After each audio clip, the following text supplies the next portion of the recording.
Warning, this podcast is intended for consenting adults. We're talking about all things non-monogamy, which means some of our conversations are going to get down and dirty. Please know we are not professionals, and these are strictly our views and opinions and in no way represent the opinions of our employers.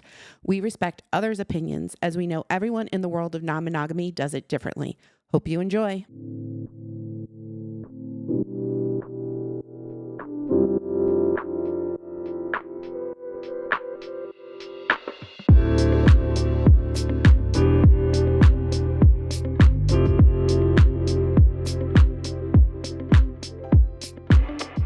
Welcome everybody to another exciting episode of 3 Shades Deeper. We made it past the first one, ladies. What do you think? Yoo-hoo. Success. We made it. Yes, for those that don't know, my name is Anthony Grayman, and as always, I am joined by my beautiful wife Pinky Grayman. and my lovely girlfriend. Ava Moore. How are you ladies doing tonight? Excellent. Fabulous. That's good. So, tonight we're going to be talking about coaching. Who needs a coach and what exactly is coaching? And the reason that this came up was because Pinky, at some point during her journey through non-monogamy, needed the assistance of a coach. And while we were talking about doing things for 3 Shades Deeper, she mentioned how this coach helped her immensely and helped her through a very trying time during her development, wouldn't you say? Yeah, it was challenging. Yes, we, relationships and things, they were tested, but with the help between the three of us, so all three of us talking together and you getting some coaching, you're able to get through that. So, Yeah. With that, we'd like to introduce our guest, and our guest is Elizabeth Cunningham. Welcome. Welcome. So happy to be here. Absolutely thrilled. So, Elizabeth, would you tell us and our listeners a little bit about you? Like, I read your bio, and it seems that you started this at a very young age. I believe it was 5, if I'm not mistaken, Yeah. that you mentioned. That is an early start. Yeah. At Well, least I you're mean, on the road for it. yeah, definitely. Well, I mean, I've always been, this has been a topic like gender and sexuality and relationships and sex and eroticism have always been something that have been near and dear to my heart. And so, yeah, it's like I grew up in a very feminist household as well. Even though I'm from Nebraska, my parents are very progressive. And then when I went to college, I actually originally went for a psychology degree. Well, my dad actually wanted me to go for an art degree because I also do a lot of like painting and drawing and all of this stuff. But I was like, no, I think I'm gonna go in like the helping people route instead of artistic route, which, I still do art, but I went in the psychology route and then I realized that like psychology at the time wasn't like fully for me, but I started taking political science classes and then gender and sexuality classes, and that turned into a degree, a double major in politics and gender and sexuality with an emphasis on religion. And so basically what I studied was how does politics and religion impact gender and sexuality in the United States. So I did like domestic policy specifically. And then that turned into, I decided not to follow a political career for various reasons. But that turned into me working at a domestic violence center. So I worked in community education and outreach for this domestic violence center. And I gave talks about like what is domestic violence and looking at domestic violence from an intersectional lens as well. So how does domestic violence and getting help and services change, or how are you impacted by that given what your identity is? So whether you're what race you are, what gender you are, what sexual orientation you are, your immigration status, if you're able-bodied or not, et cetera, et cetera, et cetera. And so that was what I did for 3 years. And then what I decided was that I was like, even though this is very noble work and needed work, unfortunately, I really wanted to work with people in helping them get into healthy relationships versus helping them get out of unhealthy relationships. And so I considered going back to school to get my master's in counseling or my master's in social work. But that's also when I discovered coaching as well. And I've always been a very like driven and ambitious person. And I love like okay, what are your goals? And like, how are you getting from point A to point B? And like, coaching is very much about like, where are you at right now? What's in the way of that? And how can you move that out of the way, or how can you get to the point B that you want to be? So, for example, in non-monogamy, how do you get from where you're at in non-monogamy to like where you want to be in non-monogamy, right? So it's like you're just opening up and you're very like terrified and your partner feels a way about it and all this stuff too. But Hmm. what I'd really like is like kitchen table poly, or whatever it is that you'd like to have happen. And it's like, holy crap, that seems impossible based off of where I'm at right now. But with the training that I've gotten as a coach, which I've been training as a coach since 2016, and I've been coaching since 2016 as well. And then I've gotten various certifications and trainings. At the recording of this episode, it's been 8 years. Okay, Wow. well, Great. it's been Yeah, a very busy 8 years for you. Quite the it's journey. It has been a very busy 8 years. Yeah, I started my own podcast in 2019, which was I started my business in 2017. I started my podcast in 2019. I took my business full time in 2020 because I lost all my other jobs during COVID. Hmm. And then I've created a group program since then, which is now called Queer Love, Healing, and Mentorship, formerly called Love Deeper, um, and which you can still purchase the Love Deeper course on my website, but yeah, it's transformed since then.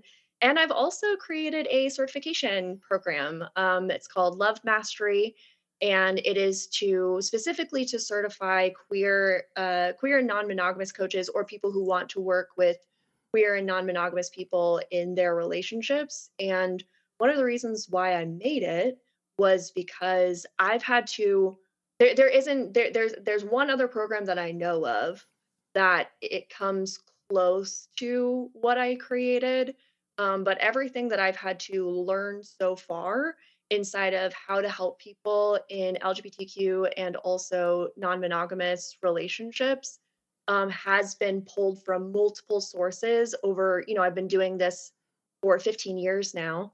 So it's been pulled from multiple sources and multiple degrees and multiple certifications over years and years and years. And so I was like, you know what? Like, well, and the other part of it too is that, there's only one of me, and like I said, I'm a very ambitious and driven human being. And I'm like, how can I help more people? And there is only one of me.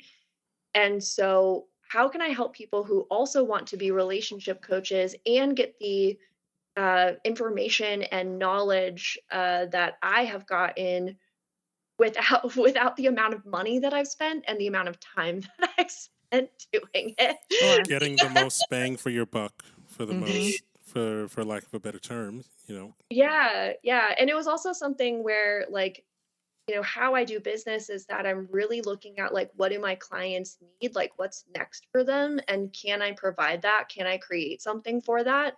And what also became really apparent with my clients was that like what's next for them was helping other people. And so I was like, oh well, I like so originally like it was born out of like this question of what's next for my clients and how can I help more people?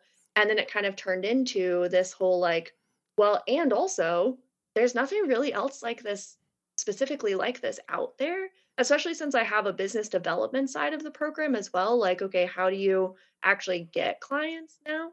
hmm Um, And yeah, so and I'm still punching myself that I actually created this program. I'm like, oh my god, I created a certification in business development program. That's a thing that I did. That's awesome. Yeah, and actually, again, at the recording of this episode, this is the last week of the second year of the program currently. Okay, So, so you talk about what you're doing is kind of talking about your client and what's next for them. mhm. Question that I have: what are some of the unique challenges that you find with people who are in the non-monogamous realm or practice non-monogamy? What are some unique challenges that you've noticed over your time coaching? Yeah, absolutely. Well, there's a couple different ways to answer that question, I think. And one is just kind of like in comparison to monogamous people, Yeah, I would right? say compared to monogamous, because one of the things that we have on our other segments, um, some of the maybe coping mechanisms or ways to deal in communicating with them, it's not only useful for non monogamy, but I think there's some people in our audience who are monogamous and might just listen just because, hey, let me hear what those crazy people have to talk about, kind of thing. But Yeah. is there anything that you, in your time of doing coaching, that you can say, this is like, hey, this is top of the list that you see more often than not? I think one of the first thing that comes to mind is that, um, and I hear, non-monogamous people say this all the time, is that you can't brush things under the rug in non-monogamous relationships, whether that be individually or relationally. So, for example, if you have a tendency to feel jealous, which non-monogamous people feel jealous, that is like a myth. Yes, That like jealousy does exist. It's just processed. It needs to be processed differently, or we've learned to, and I speak for myself, I've learned to how to process it differently and kind of ask like the question of why am I jealous? What am I jealous of? Because sometimes it's not necessarily the obvious. There's something else, and kind of doing that introspection for yourself. Like, am I really jealous of my partner or the person that one of my partners is with, or is there something else? And more times it's something else. It's not the fact, because I enjoy um, knowing that my partners are enjoying themselves with others. There's that compersion that's Version. there. I enjoy hearing about, when they come back and that kind of reclamation. Um, You mean like when I tell you that I learned how to squirt? yes, yes, Well, that I actually knew how to squirt, but now I literally know how to squirt. yes. She's an overachiever now. I love it. I love it. He wasn't prepared for it the day No, before, and he just like, okay, just a little bit like usual, whatever. And then it's just gushing. He just had to move away. He's like, okay, this is not happening. What? Details are important. they are. Okay. Those Yeah. So, I mean, I think, yeah, no, you're right. And being able to, but in a monogamous relationship, you can say something like the cliche of like, oh, well, I could never do that, right? Whereas in a non-monogamous relationship, it is really the choice of like facing that, right? Where you're like, okay, like we're doing this. And and like now that we're doing this, these are the things that are coming up for me. And since we're doing this, now I have to face those things. Like I have to look at why am I jealous? Or, a really classic example is like you think cognitively that you won't, since you've agreed to this, since you've agreed to be non monogamous, that you won't get jealous. But we can't control our emotions and we don't know what's going to get triggered when we start practicing non-monogamy. I was in a continuing education course recently about non-monogamy and how non-monogamy is a liberatory practice, which, oh my gosh, that course was really great. But one of the things that got brought up was the difference between um, uh, theory, practice, and praxis. And so, in theory, we think that we will be able to handle a situation in a specific way. In theory, we think, well, I've agreed to this thing, so therefore it's going to go well because we have talked about it and we've discussed and and we've looked at it from all these different angles and blah blah blah blah blah blah blah. And then in practice, here you are on a Friday night and your partner is out on a date with someone and you are freaking out. Like you are having a meltdown or you're really sad or you're really anxious or whatever it is or you're angry, like whatever it is, whatever is the emotion that's coming up for you, or you have these just like horrible pangs of jealousy that you've like literally never felt and didn't even know were possible to feel. Like these are things from my experience and also, from clients of mine I where it's was just like, oh my God, like I didn't even know that like this emotion was going to come up this strong. I So was that's like about the to ask, practical part. do you have cameras in here? Like, are you Yeah. spying on We've us? lived this. We have I've been totally doing lived this for a really long time. Well, you're talking about jealousy, and for me, particularly, it was abandonment issues that came up for me when I actually sent for the first time my beautiful husband to see Ava after a whole year of us just being monogamous for the first year of our relationship, and I had such a visceral feeling of I wasn't sure if he's gonna come back. It was so irrational. It was just like it was just happening. Like, and I cried myself to bed, to sleep, and it was happening over and over again. Like every time he would go, and I wouldn't tell them because I didn't want to spoil their experiences. And I don't want you guys to feel bad. We talked about it on a podcast, but I just wanted to recap what happened. I wanted to work through it because I knew it was coming from my childhood trauma with my mom. And most of the time, I would say anything jealousy related or abandonment, anything that we have that's come up for the relationship that are current, it's something that we have to work through the past. And I knew it was from my past. I knew exactly when it was happening, when she would send me away to camp when I was a 6 or 7-year-old girl. And the camp was like, 7-8 hours away in the mountains, in foreign country.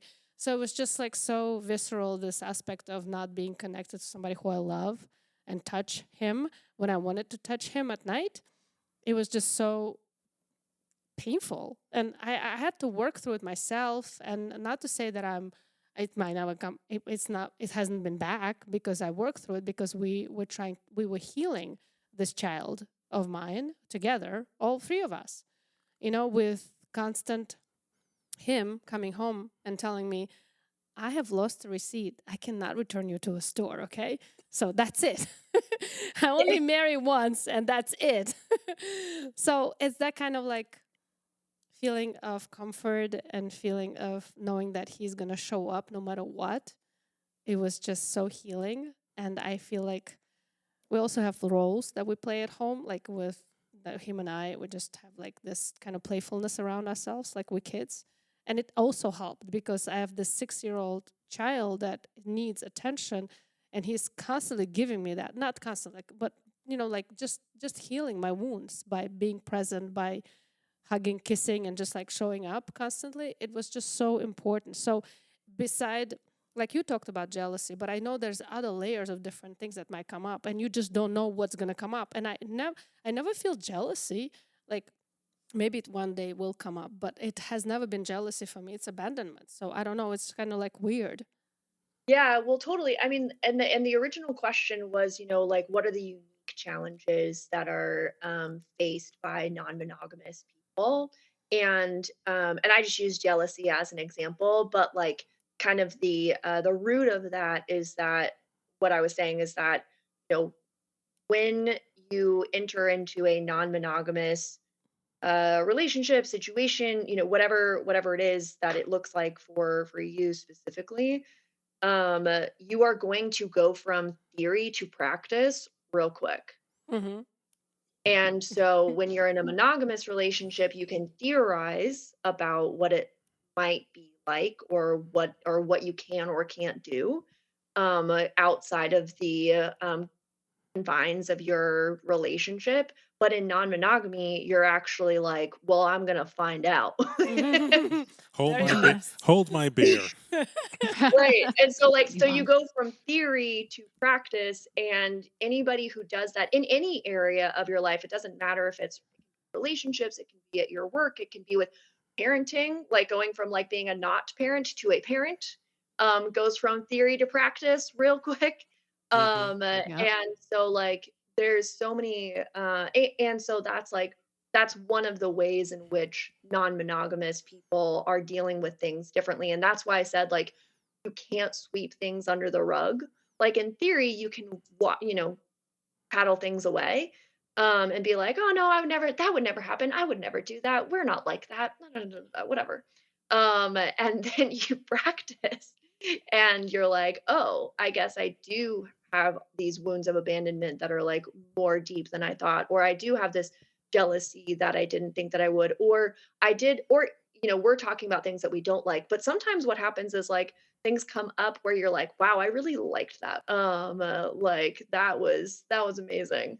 So there's like going from theory to practice, which yeah, we're talking about like differences or like unique challenges as well. Yeah, but basically what I was saying was from when you go from theory to practice, that it can be a little bit of a rude awakening. And that can happen in any area of your life. One of the examples is like going from being a not parent to a parent. You have an idea of how parenting is going to go, which is in theory, and then you have in practice how parenthood goes for you and all the things that come up for you, right? And so like, and that could be at your job as well. Like in theory, I think that this is going to work this way. And then you put it into practice and it doesn't work that way, or it works in a different way, or like, but you find out in practice, It's right? And trial so, and error a little bit. yeah, a little bit.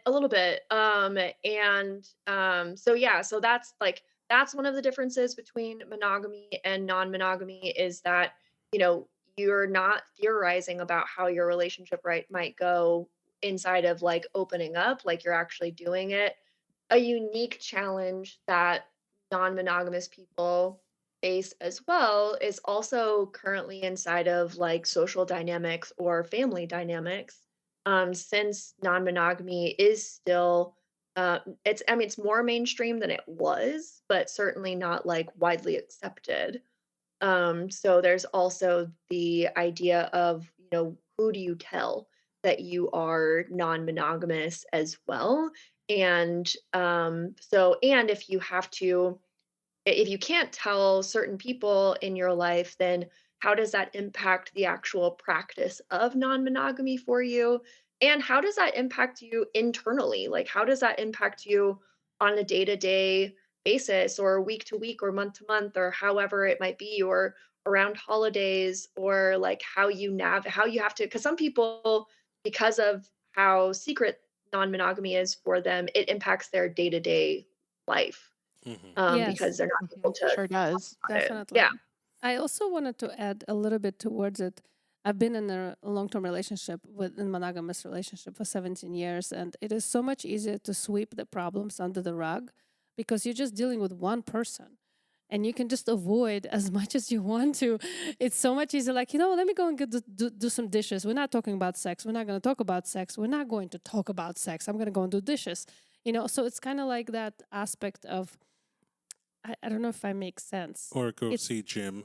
yeah, go see Jim, like because I'm horny as fuck and we're not having any sexless marriage. So how am I gonna get my horniness Horniness. Horniness. out?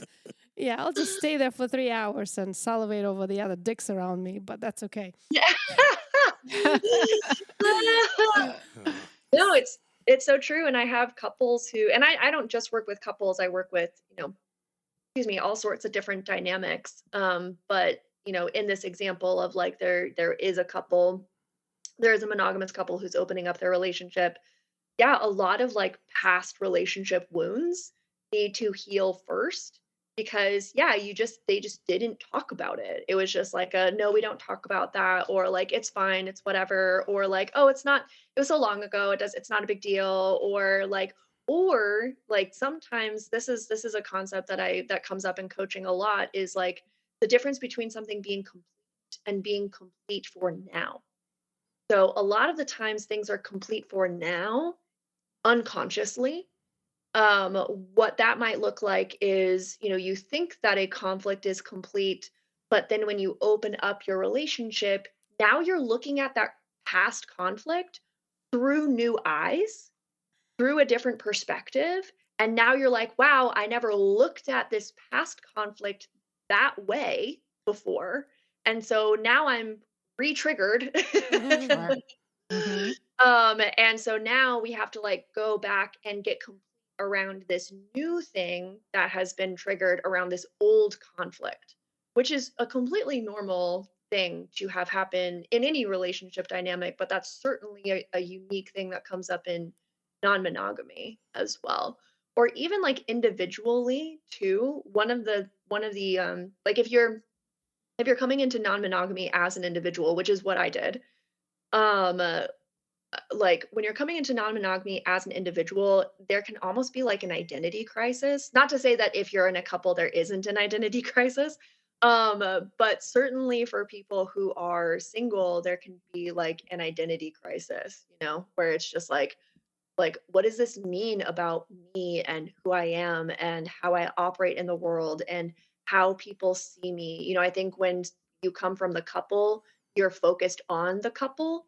And so that's the angle that you come from. But when you come in as a single person, it's just you. And so you really are focused on like how this is impacting you. And that can just open up a whole slew of things. So, Oh, yeah. I mean, I came in as a single, and I know had I come in 5 years earlier, there's no way I would have been successful because I worked on myself for those 5 years before getting into it. If I had started 5 years earlier, it would have been a mess. Where when I started, it was like the right time. And I didn't realize it at the time because it kind of just happened. It wasn't really a conscious decision I made to explore non-monogamy. I kind of stumbled upon it. Um, but now looking back, I'm like, oh, especially flying solo into it. If I went into it by myself 5 years earlier, there's no way I would have been successful. Oh yeah, for sure. I started practicing non-monogamy and polyamory when I was 21, as a newly single person, as Yeah, a I 21-year-old. I had the same kind of experience. I started more as a single person. Well, I was single, and then I was introduced through BDSM, and then I was exposed to like, whoa, what is all of this? Yeah, BDSM and kink, the gateway drug to non-monogamy. Mm-hmm. Yeah, definitely. Yes.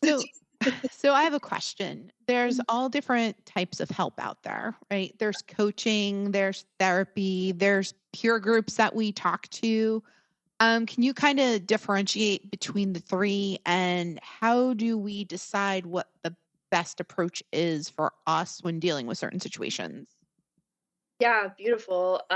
Yeah, so there's your friend groups or like a friends of yours or like traditional advice or something like that. And then there's peer support, which can be one-on-one or in group. And then there's coaching, which can also be one-on-one or in group. And then there's therapy, which it can also be one-on-one or in group. And so the like your friend group is your friend group, and depending on who you are, who your friends are, where you're at in the world, etc. Your friends may or may not be the best people to go to even talk about this. I mean, hopefully they are. Hopefully you have friends that like you can talk to about this. Me and Um, Pinky, back and forth constantly. yeah, Yeah. good. But it's like you already know too that like when you give advice to your friends, like they're not going to listen to you. Like I very much feel like your friend group is really more for like your social support and the people that you can just like complain with. Yep.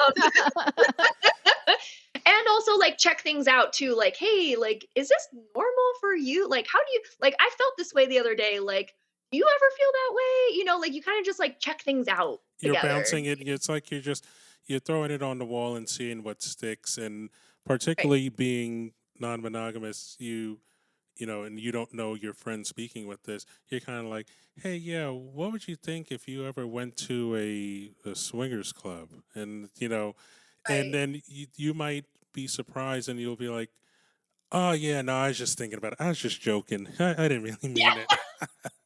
Yeah, totally. And there can be a lot more judgment with friends, even like the Yeah. best, most well-intentioned people that like love you to pieces. There Hmm. can be a lot of judgment. Like I know that when I came out as polyamorous, like some of my friends were supportive, some of my friends were like to my face supportive, but apparently behind my back were very unsupportive. I found that out later. And then like same with family, and then some people were just like straight up not supportive, like to my face, which is, it is what it is. And so yeah, so there's that, and then there's peer one-on-one or peer support, and I've seen people offer that, and I've never been a peer support person, so I can't speak to it from a personal perspective, but just from how I know it is, or how I know that it can go, is that this person has experience, almost like mentorship, right? It's like this person is a non-monogamous person, and maybe they've gone through a lot more like trials or experiences than you have. And so they can give that like mentorship and advice from a more like I've been where you've been sort of Hmm. experience, right? But they're not but it's more like their experience is just their personal experience, They right? Like haven't they're not. they haven't really dug down and really thought about it. It's like, I went through this and this is how I did it. And because they passed that point, they're not necessarily thinking about, well, what if I had to approach it from this angle or another angle, another perspective? It's like Yeah. hot mama for all of us. Yeah. We have a friend who does that for us, and her name Oh, is Hot Mama. So I love it. I love it. And it's like, and I'm going in this order, but I don't mean this to be like hierarchical or like a value judgment, like any of this. I think all of this is valuable and has its place and need. So just to mention that as well, like I'm going in this order, but it's not like best to worst or worst to best or whatever. It's what Um, uh, you might need because, once again, you may not have the friend group, you may yeah. not have peers or the mentors. You Mhm. might, the story of, I know in Pinky, how she came across you was she was doing her exploration into, like, how do I deal with this? I don't, at the time, I don't think, and And forgive me for I speaking of no, for you, but I you didn't wanted to have talk anybody about that a else little bit. to Yeah. um, kind of, hey, throw it off. Like, I know when we started, I you felt very lonely you felt because I lonely, and didn't have any support that it could understand my language. I tried my best to say, You hey, did. maybe talk to this person or talk to that person, but I could not. Um, I couldn't. I could sympathize, but I couldn't empathize Yeah. because Right. I wasn't in her situation. And you went out, and we've told the story before. You surprised me with how you got out and started consuming information and knowledge and different Well, I different always talk avenues. about when you have something that it's called fear, that you feel that takes over you and you're paralyzed by it. The way I deal with it is just go head on and jump in and just embrace it and ride it, rather than sitting in the corner and saying I will not move because it's so scary. So I did what I usually do, is to learn rather than sit in it and just dwell on it, by through opening up books and podcasts and just sending it to him. It's like, okay, you have a homework. You got to listen. I had a lot of homework. You got to listen to the podcast. You got to take notes while you're driving. No, don't do that. But anyway, take notes. I don't know how. Then you're going to come back home and we're going to cook together and we're going to sit down and talk during a mealtime. And we would sit and talk for like 2-3 hours sometimes. Would pass by and I would be like, oh my God, I just can't believe we talked about it. And I believe it was such an amazing foundation for us for the first year of being monogamous, and him really giving this time to our relationship to build a foundation, the proper foundation where when you came to my life, Elizabeth, and when you saw me in my worst, this man was having his own struggles because his wife was coming home and crying into his shoulder about the other man that she loves. What kind of man would deal with this, and how can you just overcome this desire to just like say stop, And he was telling me that it should not make you feel bad. Whatever you do, it should make you feel good, And if he makes you feel bad, he's not supposed to be in your life. And I'm like, but he sucks my pussy very good, and then he'll say He doesn't have a one-track mind. No. I'm like, well, that's why I'm a lesbian, so that solves that problem.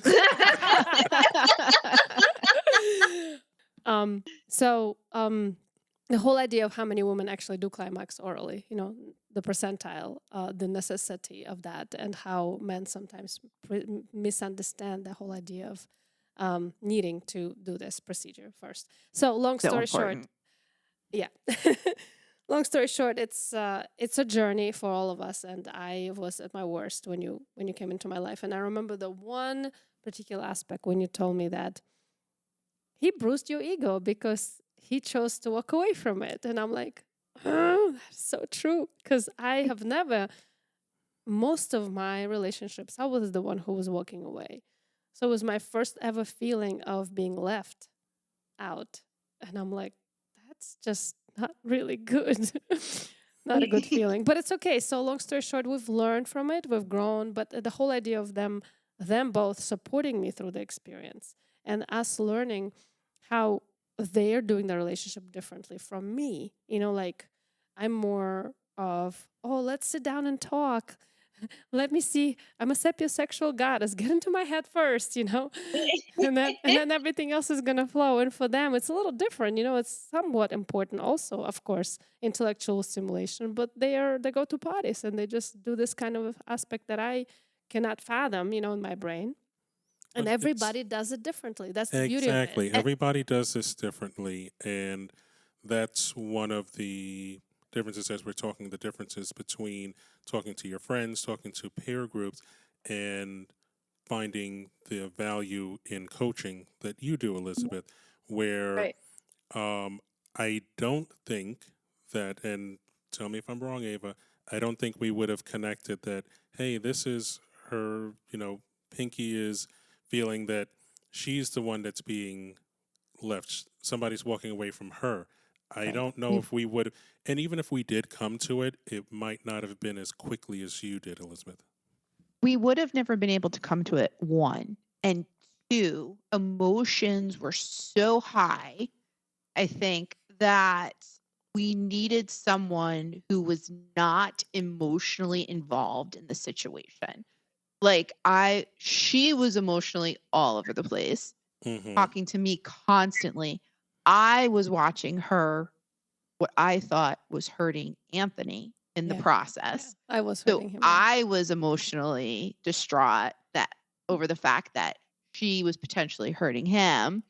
So we needed somebody who was not emotionally involved in those moments to bring sanity to the situation. And I was very grateful after she spoke to you. Thank you. Everybody thank Elizabeth. Thank you. Thank you. Oh my gosh. Y'all didn't have to record a podcast just to thank me, but Well, we wanted to bring this into the world because Yes. that's why the whole idea of going deeper is strengthening an idea of coaching and how important that is. In this situation that I've lived through, jealousy on his part, the person who is no longer with me, was flying hard, and he couldn't admit to me that he was jealous because I was with other men. Every time I would go and be with somebody else, he would have tsunami the next day. And that was just something that, I've talked about it profusely in my podcast. So we're going to keep it short. But the whole idea of emotions come up. People say, he told me, I will walk with you. And then he couldn't. Exactly what you said. When the shit hit the fan, he couldn't deal with his emotions. He's like, I don't give a fuck about anybody else because I don't love them. But because I love you, I cannot do this. Okay. We had to split up. So what I'm saying is, like you said, the reality and how you think it's going to be, it's two different worlds sometimes. He probably could have used a coach of his own, in all honesty. Oh yeah, he just erased me from his mind and whatever. I'm no longer existing in the world, like it's just, It's unfortunate that most of the time when people are like, "Oh, I don't need help," are the people who really should go get help. Absolutely. Absolutely. It's He gonna really come- could have used help in that it's situation. going to come back to him in his sometime in his life because you can't run away from yourself, eventually. And you know what, just side note on that, one of the things that my mom said, you're really gonna know that I'm from the Midwest after I say this. But one of the things that my mom says is, everything comes down the pipeline. Yeah. And, one way or another, everything comes down the pipeline because, like you just said, Pinky, is that you can't run away from yourself, and you can't, like, eventually your problems and the things that you're not addressing are going to catch up with you eventually, right?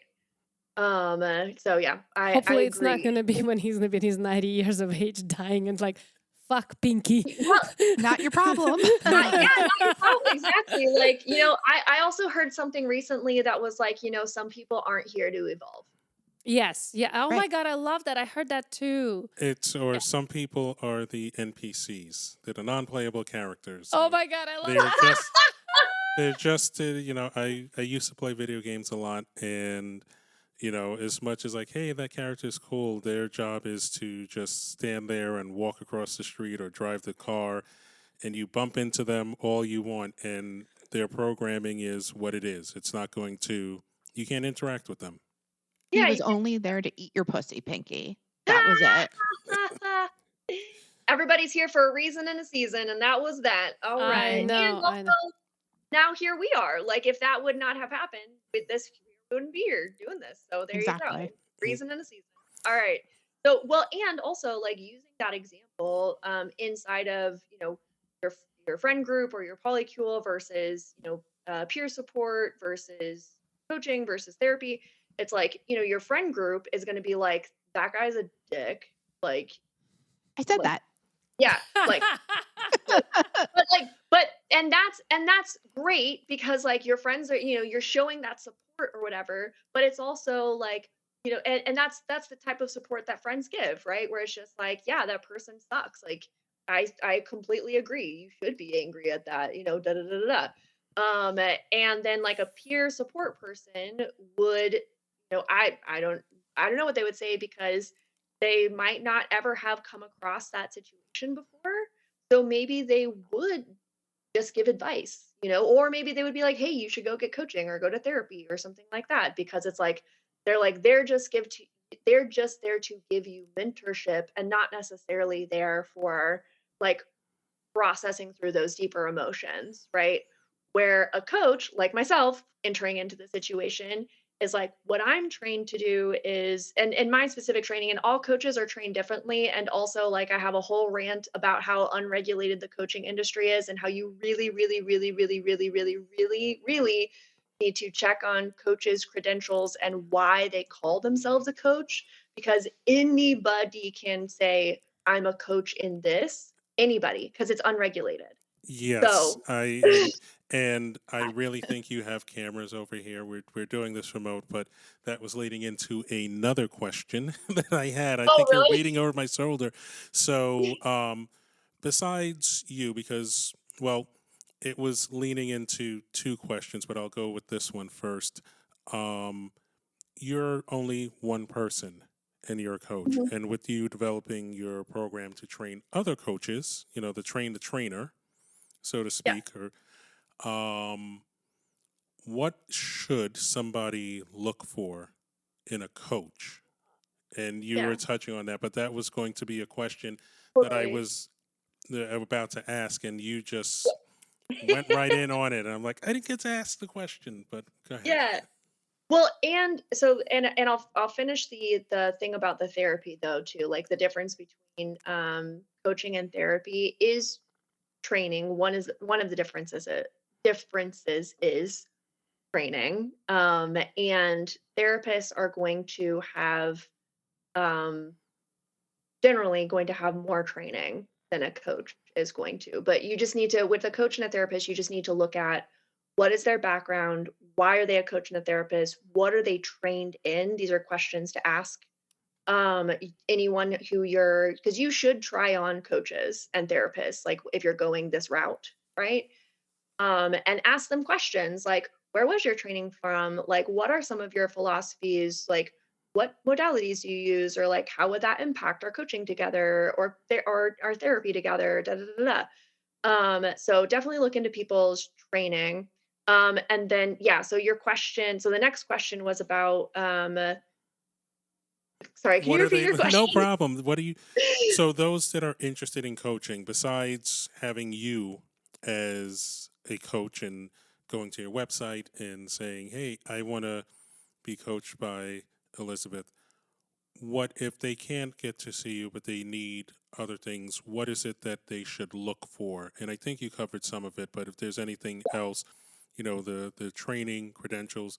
Ava and I ourselves went through coaching certification, and we're working on being able to do that, which was the other reason for having you on, is that at some point I believe we'd like to take your certification and Yes, for have, sure. definitely, and other certifications that are out there because it's unregulated. And I can tell you when I was looking for just to have the certification for a coach, they ran the gambit of some of them were like, oh, yeah, you can do it in 20 hours and this and all of these things. I'm like, 20 hours to become a coach? Like, there's no state agency or regulation. And regardless how you feel about that, to be able to do something, you want to have something that you're hopefully entrusting somebody to help you. You want to have that confidence that you want to know what they do know what it is that they're talking about. And that's one of the things Anthony and I spoke about. We wanted to bring credibility to anything we did. And we felt like having real certifications and doing real training and wanting to be able to help people in the best way was the only way to do it. Like, if we were going to do it, even though it's not regulated, we were going to do it the right way. Yeah, and I think that it's especially I want to say two things. So the first is that regardless of what type of help that you're seeking, um, like know what you want to get out of that help, right? Because it's not it's not like peer support isn't valuable, like just because they're not certified or Great um value. Right, lots of value. And it's like when you go through different coaches certification, which not all coaches certifications are created equal either. But when you go through different coaches certifications, it also um, I guess this kind of goes into the second part of it is like one of the things to look for is like how are you being trained to hold space for people, especially when it comes to something as intimate and impactful as relationships? Because relationships are your whole life, regardless of whether you like it or not. Like, relationships are one of those things where you cannot avoid. You're, we are relational creatures, and how we relate to one another determines the quality of our life. There's plenty of research to back up that statement, all the way from, the your how happy you are to there's also research about how your if you have healthy and supportive relationships, you actually get sick less often. And when you do get sick, you get better more quickly.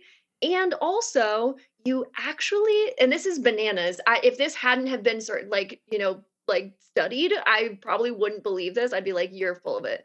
But like, you actually feel less pain when you are in supportive, healthy relationships. So when you're looking for someone to help you in this area of your life, it's a really big deal.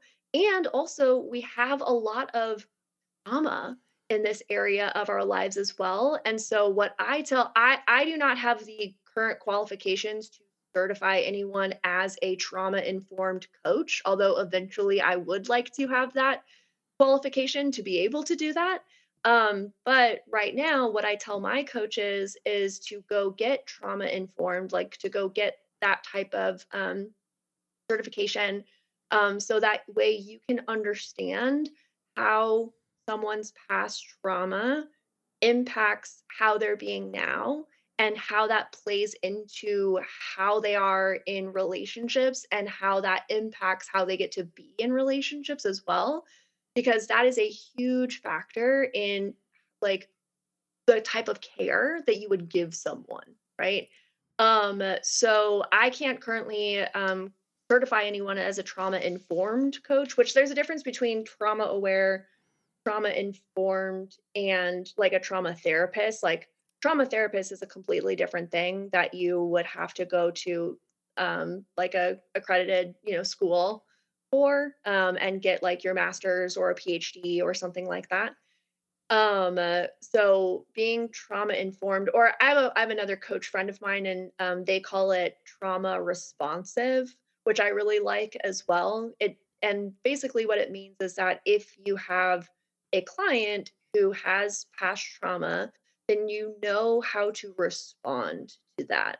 Like you might not know how to like heal that because you're not like a trauma therapist per se.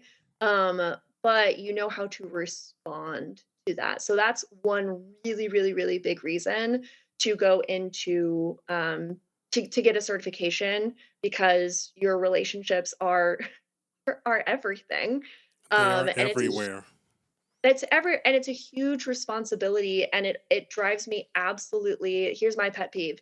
This drives me absolutely bananas when people call themselves a relationship coach with no training. I think that that is arrogant and irresponsible, because be you can't be a relationship coach responsibly without having the training to hold space for someone in this type of intimate setting and this type of profound intimate setting. I do wanted to reflect, because the episodes that I was talking about earlier about my past trauma, traumatic aspects of my childhood, had shown up in a current relationship. And if I didn't follow my gut instinct of me trying to work it through my childhood trauma, it's all through knowledge, all through podcasts, all through books. I knew it was my childhood trauma, and I didn't.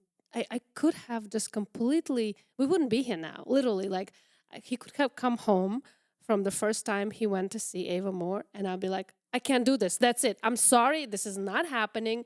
This is too much pain. I cry myself to sleep. I felt, whatever it is that I felt, like I just could have just completely abandoned this whole thing. But because of the experiences that I've had in my life and the knowledge that I've gained through books, through podcasts, understanding myself better of what it is to take to walk the walk, and experiences that are coming into my life before and during the time when it was happening, I was able to feel my gut instinct telling me, like, you will be okay. You just have to work through it, and you have to talk.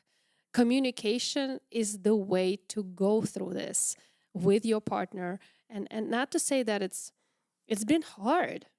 I mean, this man is amazing. Like, he just literally stood by me, which is so amazing. No matter what was coming through, and I, in the beginning, I didn't tell them anything was happening, and then when I already kind of like went over the hump, I don't know how to explain it. I kind of like worked through it. like a couple months later, I told them that I've had experiences of this abandonment and how bad it was for me.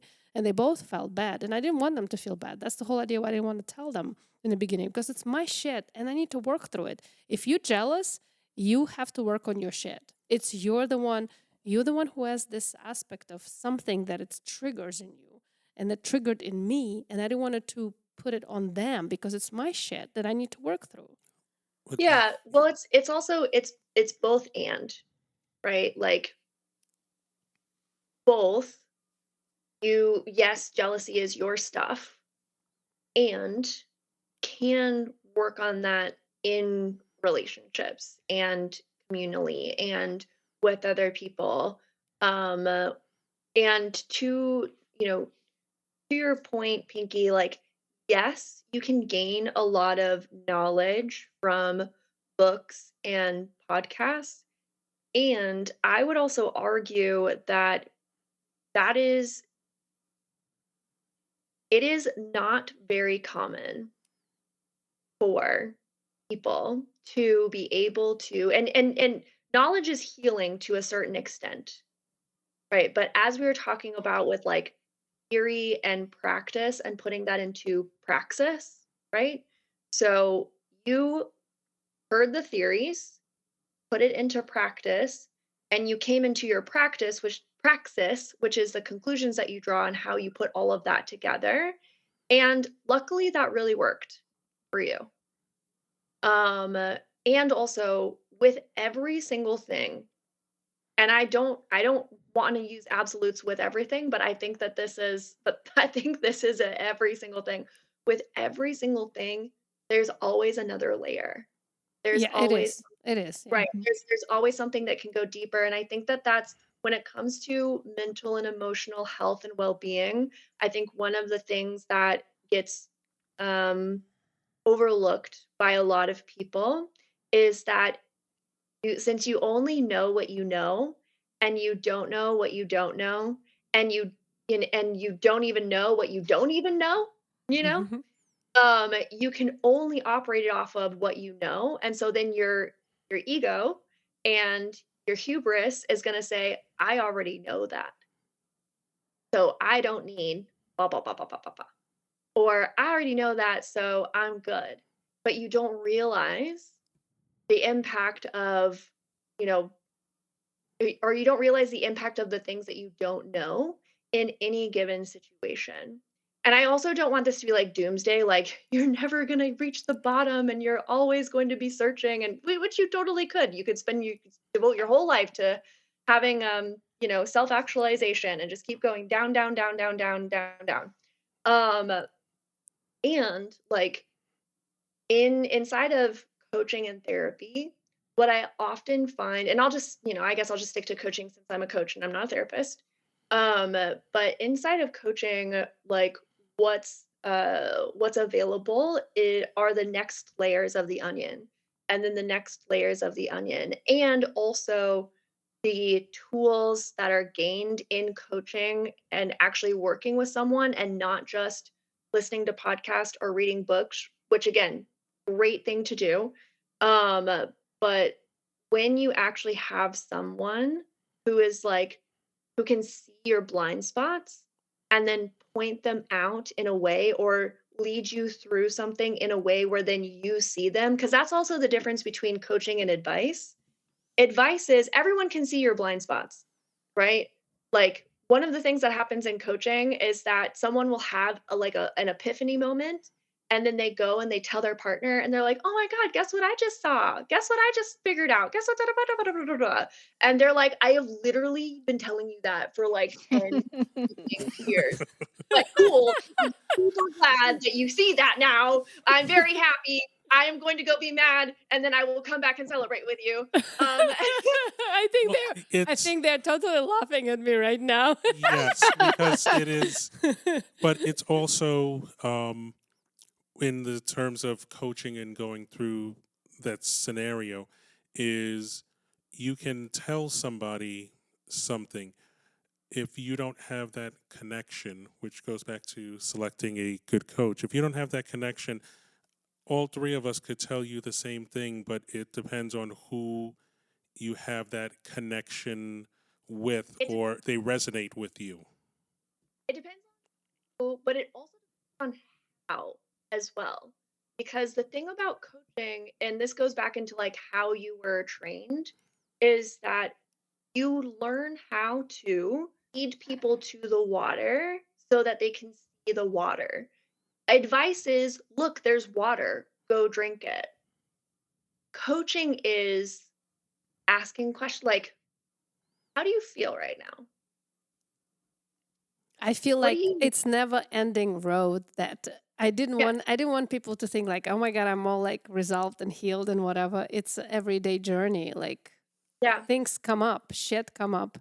All we have to do yeah, is just keep engaging and keep being present for one another. Yeah, It's it's it's not. never ending journey. So I don't want anybody to think that, oh my God, I'm all healed and whatever. But I think I've came over the hump. Hmm. And yeah. like you said, it's a You know, I'm layer of like a layers of onion, so it's But more yeah, layers yeah, to come. I think the totally. part of what you're saying, Elizabeth, with coaching, and it's one of the things I remember from taking the training, is that the job of a coach isn't necessarily to tell you need to do this, you need to do that. You're not like giving a prescription, or you're not prescribing anything. You're not trying to diagnose, but Right. you're just leading them like, well, when you the analogy of water is like, how do you feel right now? And the person says, I feel kind of tired or whatever. It's like, well, what exactly? Like, and you'll ask some maybe probing, leading questions like, does your lips or your mouth feel a little bit dry? And they'll be like, yeah, it kind of. It's just like, well, what do you think you would do to kind of, let's resolve that. We're not going to figure out the big problem, but let's figure out how you can, what you need right now to kind Right, of work right. through that your lips and your mouth doesn't feel dry. Well, I need some water. It's just like, oh, water. Where can we find that? And Yeah, you're yeah, letting the person go like, oh yeah, I need right. to go to the kitchen. And they'll be like, oh, okay, well, when you're in the kitchen, what are you going to do? And you're almost, it seems sometimes silly, but sometimes it's the person when they Right. have the aha, I figured it out. It's just like, okay, you want to celebrate with them. But Yeah, first you want to slap totally. them. Yeah. Well, it's like you want to sell, and that's the thing, is that like that is how our ego gets in the way of our own growth, is because oftentimes the answer is something that is pretty obvious. But you just can't see it. You can't see it because you're wrapped up in your own stories. You're like, oh, it's so unfair that I just feel this way all the time, and no one is doing anything about it with me. And like, I've never been able to do this. And like, my mom was never even there for me, and da da da da da da da, da, and all this stuff. And then, yeah, you have a coach that's like, okay, that's how you're feeling right now. How would you like to feel? Hmm. And they're like, well, I'd like to feel like this. Okay, well, what is the first step that you would take in feeling that way? And I'm like grossly, over, Hmm. broad, like this is way broad, but like, um, uh, and then they're like, oh, well, I guess I could do this. And oftentimes in my coaching sessions, sometimes when people have the aha moments, it's like this, like huge breakthrough, and they're like, oh my God, I never thought about it that way. And sometimes when people have a breakthrough, they get embarrassed because they're like, shit. It's sometimes about, when you mentioned before, holding space for people. Sometimes it's just about um, letting people be heard. I think that might be one of the things. A Yeah, lot of people don't think to be heard. You could be 100% wrong about whatever it is that you're thinking, and you want to say whatever it is you want to say, and you want somebody to listen to you, and that's totally. holding the space. So let the person put it all out, and all of a sudden they're just like, and then you'll do something like, now, how did that sound to you? And they're just like, that didn't sound right.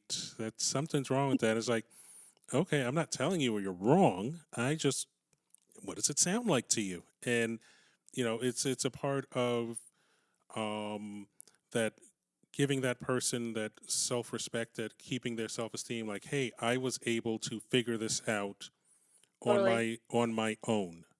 You know, Right. there is assistance from the coach, but they came to that realization on their own, and I think that sticks with them more than if somebody Absolutely. said, "Hey, do this," and it's Right. almost you get that feeling of, "Oh, well, I am." You can't tell me what to do. I'm an Right. adult. Right. I had this woman and I just love her absolutely dearly, and like I loved, our coaching relationship together, and it was just like such a great dynamic, but like she was definitely one of those people where when we first started coaching, she was like, "All of this is bullshit, and blah blah blah, blah and all this stuff." Blah, blah, blah. Like she just came in hot like every session. Hmm. And I'm a firecracker. Like I'm here for that. Like some coaches are very like, you know, Laid "Oh, back. laid back and docile and like all this stuff." And I'm like, man, give me the ones that are, that's probably why me and Pinky like, just hit it off so well. Cause like, Mm-hmm. you know, Pinky's like a firecracker as well. Just like just She's a Pinky's just like dragon. yeah, exactly. She's just like, I'm here, and like, and those are some of the people that I work really well with. And so she would come in hot like every session. And I remember this one session, and she was just like so mad about this thing and blah blah blah and all this stuff and da da da.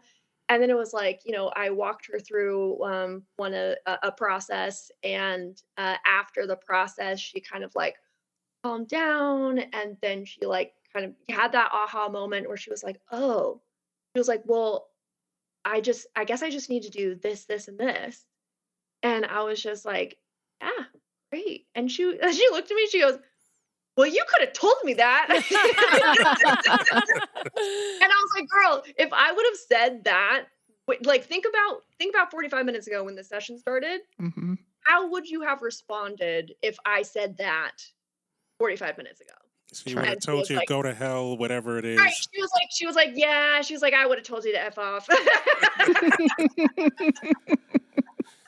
And I think that is one of the most rewarding parts, if I'm, Yeah, of the coaching, is seeing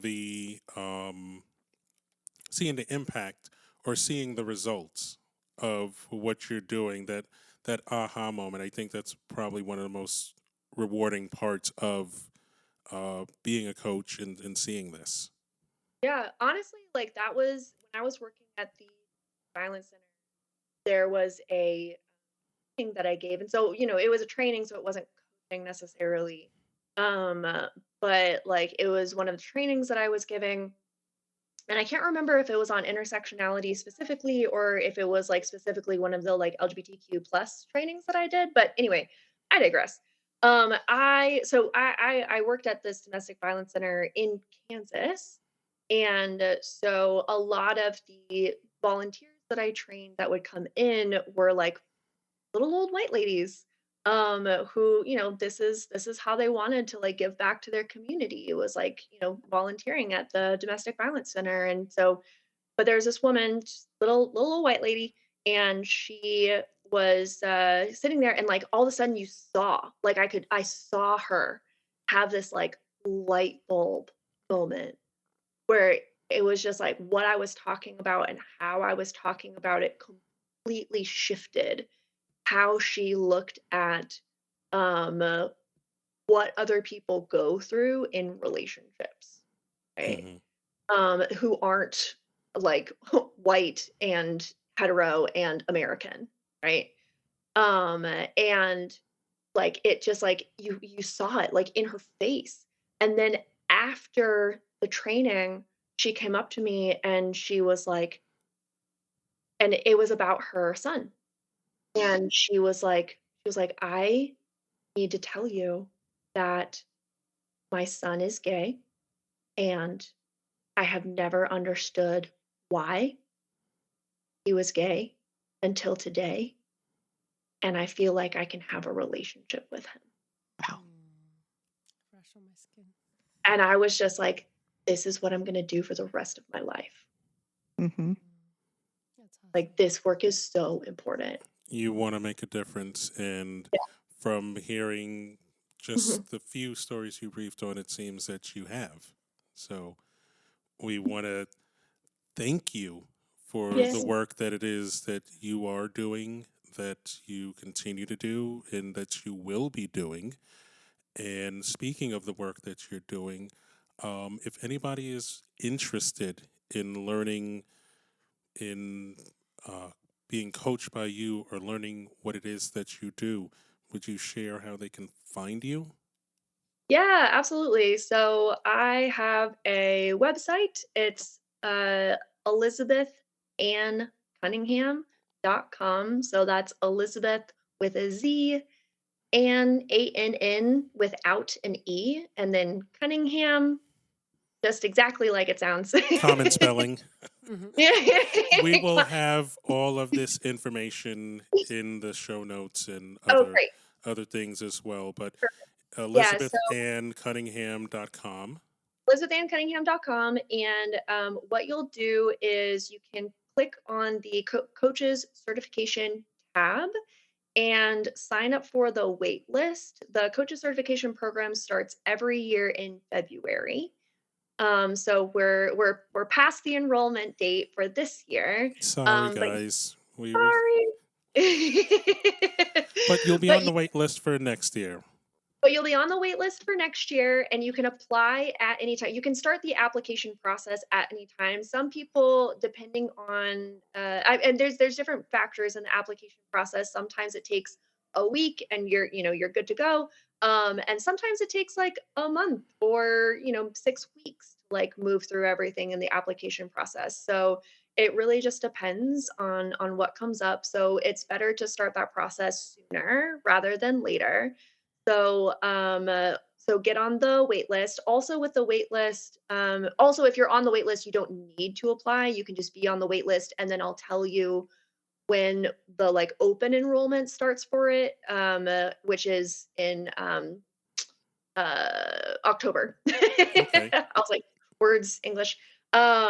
Which is in October, but you can apply at any time of year. Sorry, that's kind of confusing, but get on the wait list or apply. And then if you're on the wait list or you've already applied, then I will send you emails with the master classes that I lead. And the master classes are all about being a relationship coach and what you need. And it's also an opportunity to come and meet me and to ask me questions and to get connected.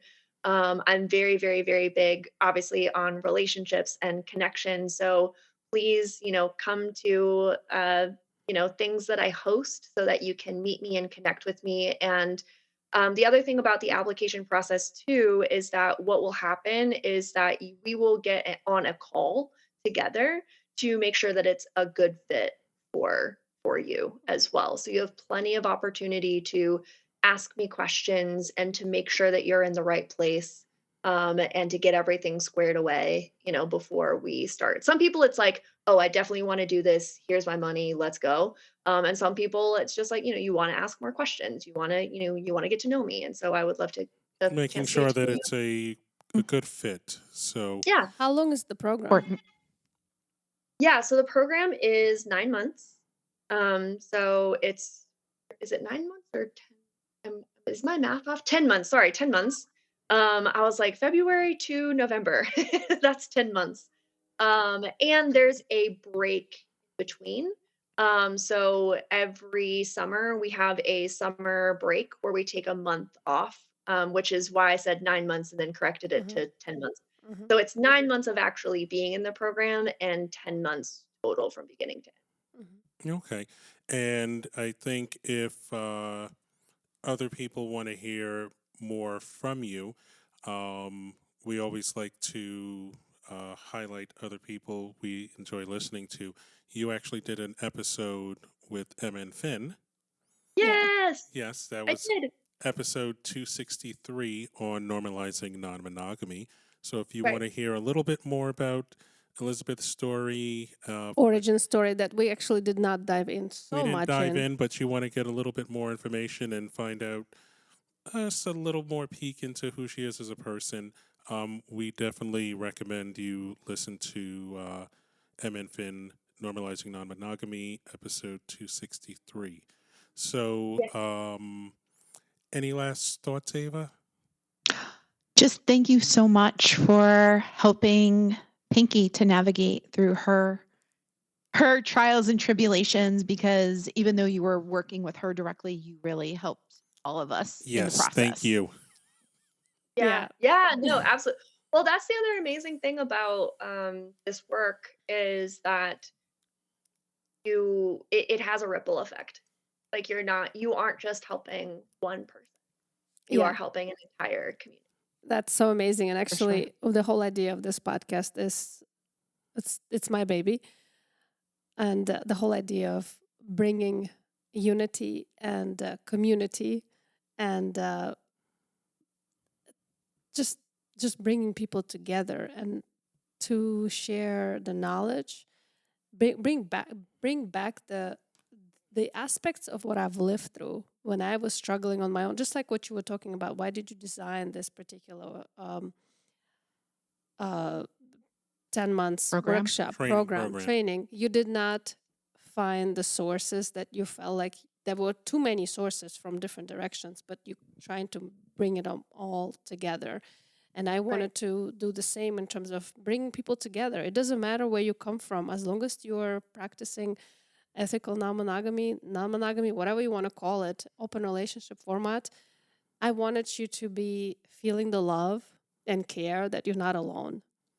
Yeah. No, you're not alone out there.